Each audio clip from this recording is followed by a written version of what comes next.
तो राम राम कर रहे थे, रो रहे थे, एक महापुरुष प्रकट हो गए। बोले देखो, हम तुमको मन के वेग से गमन की सिद्धि देने आए हैं।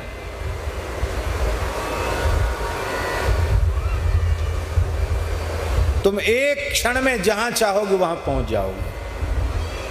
आंख मूंदो, संकल्प करो हम वहां जाएं, वहां पहुंच जाओगे। ये हम देने आए हैं।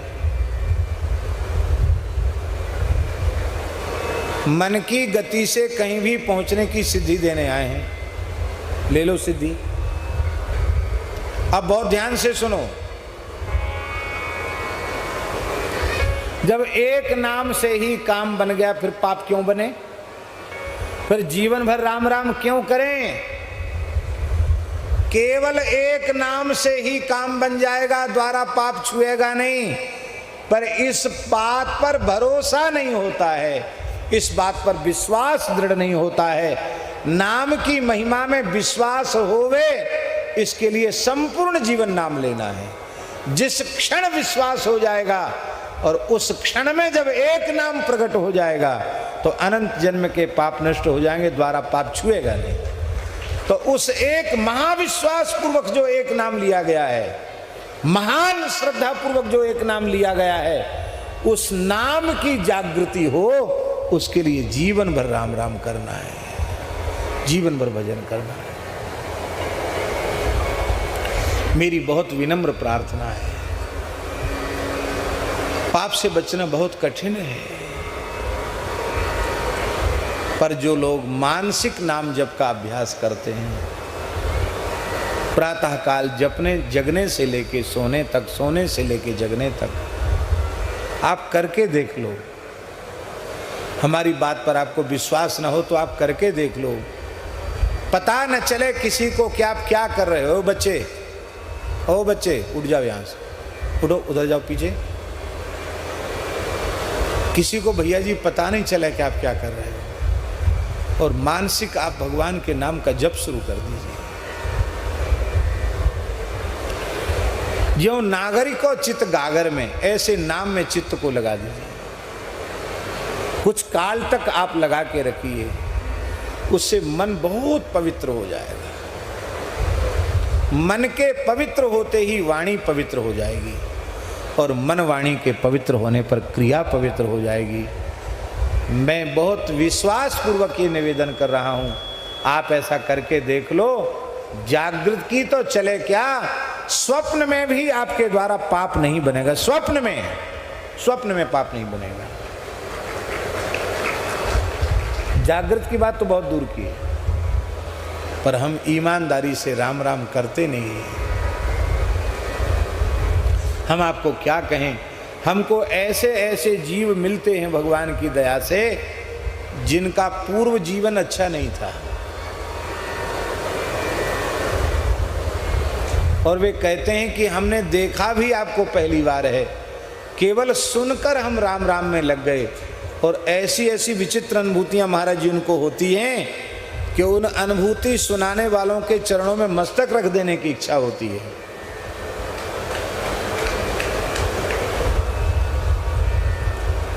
वे झूठ बोल रहे हैं, ये तो हम नहीं समझ सकते, क्यों झूठ बोलने का कोई प्रयोजन नहीं है। व्यक्ति फायदे के लिए कुछ भी करता है, और उनको क्या फायदा हमसे? झूठ बोलने से हमको क्या फायदा? हमको झूठी बात बताएंगे, उसमें उनको क्या लाभ है? और वो लाभ भैया जी प्रत्यक्ष दिखाई पड़ता है।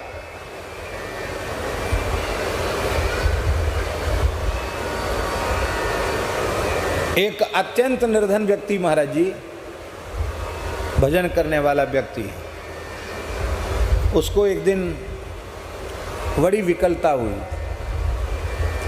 बोले हम बहुत गरीब आदमी हैं, खूब इच्छा होती है कि महाराज जी के अयोध्या में कथा हो रही है, बनारस में कथा हो रही है, हम चले जाएं, पर बहुत गरीब हैं, मेहनत मजदूरी वाले आदमी हैं, घर में कोई सहारा नहीं है, और किराया जुटाना भी हमारे लिए मुश्किल की बात है। तो काम छोड़ दें तो काम फिर लाइन पर आना भी कठिन है, क्या करें, बड़ी दुखी। राम राम खूब करता। तो राम राम कर रहे थे, रो रहे थे, एक महापुरुष प्रकट हो गए। बोले देखो, हम तुमको मन के वेग से गमन की सिद्धि देने आए हैं।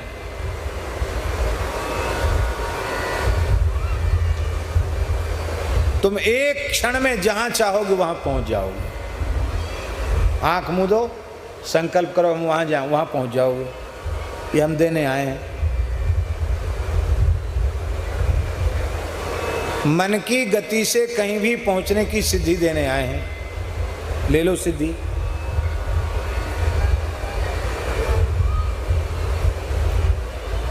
तो उसने कहा कि हम गुरुजी से पूछेंगे पहले। बोले तो नहीं मिलेगी फिर। उसने क्या कहा? बोले हम पहले गुरुजी से पूछेंगे कि हम लें कि न लें। वो बोला कि भले ही तुम पूछ लेना, हम तो फिर भी आ जाएंगे, पर वो मना कर देंगे। तो महाराज वो व्यक्ति आया, इधर क्षेत्र का नाम हम नहीं बताना चाहते हैं, अमुक क्षेत्र का व्यक्ति, और महाराज जी सामान्य वर्ण का व्यक्ति, कोई बहुत उच्च वर्ण का व्यक्ति नहीं। तो रोते हुए उसने कहा, मैंने कहा बहुत अच्छा किया तुमने। रिद्धि सिद्धि बहु प्रेरे भाई, बुद्धि लोभ दिखाए आई हैं। होए बुद्धि जो परम से आनी, तिन तिन चितैन अनिहित जानी। महात्मा आवें तो कहना हमको कुछ नहीं चाहिए, श्री सीताराम जी के चरणों में प्रेम दे दीजिए, भगवान नाम में हमें प्रेम दे दीजिए। अरे आकाश गमन हो जाए उससे क्या लाभ है? पानी पर चलना प्राप्त हो जाए उससे क्या लाभ है? लाखों लोग हमारे आगे पीछे चलें उससे हमारा क्या लाभ है? बताओ, हमारा क्या लाभ है? लाखों लोग हमारे आगे पीछे चलें, हम बड़े चमत्कारी, बड़े सिद्ध हो जाएं, उससे हमारा क्या फायदा है? कोई फायदा नहीं। अपने लिए तो धोखा ही है। बड़े बड़े महापुरुष आए, संसार का समाधान किसी से नहीं हुआ और ना आगे होगा। अपना समाधान करना चाहो कर लो, दूसरे का समाधान नहीं होगा। इसलिए केवल और केवल हरि नाम, केवल और केवल भगवान नाम, इसी का नाम है भक्ति। और नाम से पाप नष्ट होते नहीं, नामाभास से पाप नष्ट हो जाते हैं। क्योंकि नाम की महिमा तो कोई कह ही नहीं सकता। कहूँ कहाँ लगी नाम बड़ा ही, कहूँ कहाँ लगी नाम बड़ा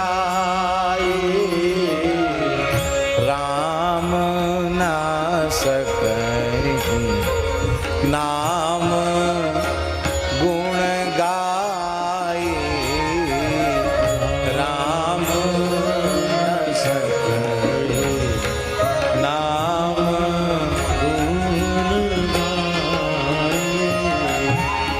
चाहूं जोग चाहूं श्रुति नाम प्रभाव,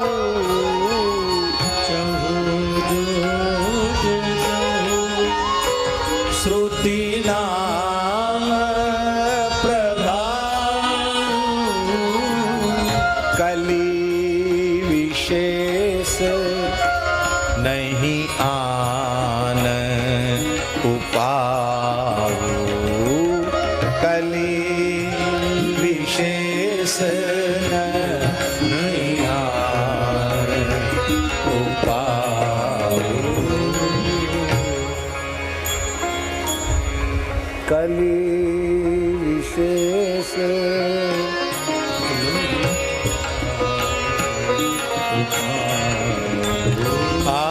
कली विशेष नहीं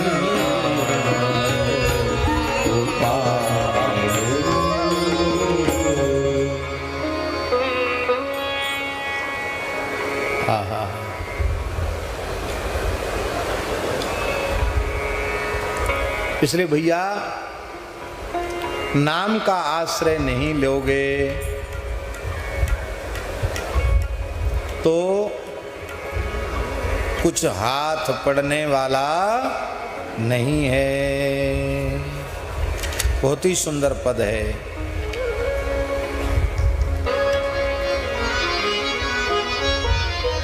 नाम की महिमा नहीं है, नामाभास की महिमा है। और नामाभास से पाप नष्ट हो जाते, फिर नाम का तो क्या कहना। अजामिल का चरित्र आया है। अजामिल ने नाम तो लिया ही नहीं। अजामिल ब्राह्मण कुल में पैदा हुआ था, कान्यकुब्ज विप्र कुल में पैदा हुआ था। हमारे कानपुर वाले मिश्रा जी थे,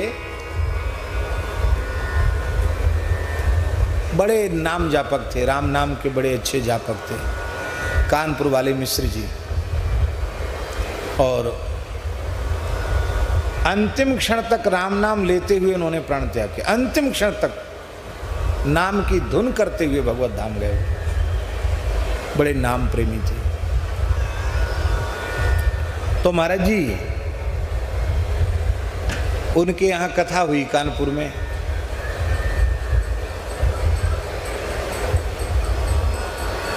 तो हमसे बोले महाराज भागवत की कथाएं तो बहुत होती हैं, हमारे पुरखा की कथा हमको विशेष रूप में सुनाना। तो हमने कि आपके पुरखा की कथा कहने के लिए थोड़ी हम बैठे हैं, भागवत जी में जो लिखा वो कहेंगे। अरे बोले नहीं, हमारे पुरखा की कथा है। ये आपके पुरखा कौन? बोले अजामिल जी महाराज हमारे पुरखा थे, क्योंकि कान्यकुब्जे द्विजक कश्चित दासी पतिरजा मिला नामना नष्ट सदाचारो दास्या संसर्ग दूषिता। हमारे पुरखा थे अजामिल जी। हमारे पुरखा का चरित्र विशेष रूप में सुनाना। तो उनमें से कौन था? उस कथा में कोई था उपस्थित? ये थे राम सिंह जी थे, हैं? ये भी थे।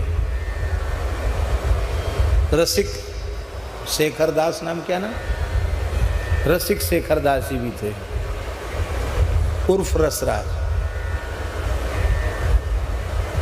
तो महाराज 3 दिन तक केवल अजामिलोपाख्यान ही हुआ, लेकिन ऐसा सुख मिला अजामिलोपाख्यान, हम क्या कहें। खूब नाम महिमा गाई गई। 3 दिन वही चलता। कि पुरखा की कथा सुननी है तो उसी की विस्तार से सुनाई जाएगी। बहुत दिव्य है। पवित्र ब्राह्मण कुल में, कान्यकुब्ज ब्राह्मण कुल में जन्म हुआ था अजामिल का। संपूर्ण संस्कार उसके गर्भाधान से लेके सारे संस्कार शास्त्र विधि से हुए थे। उसके पिता बहुत बड़े वैदिक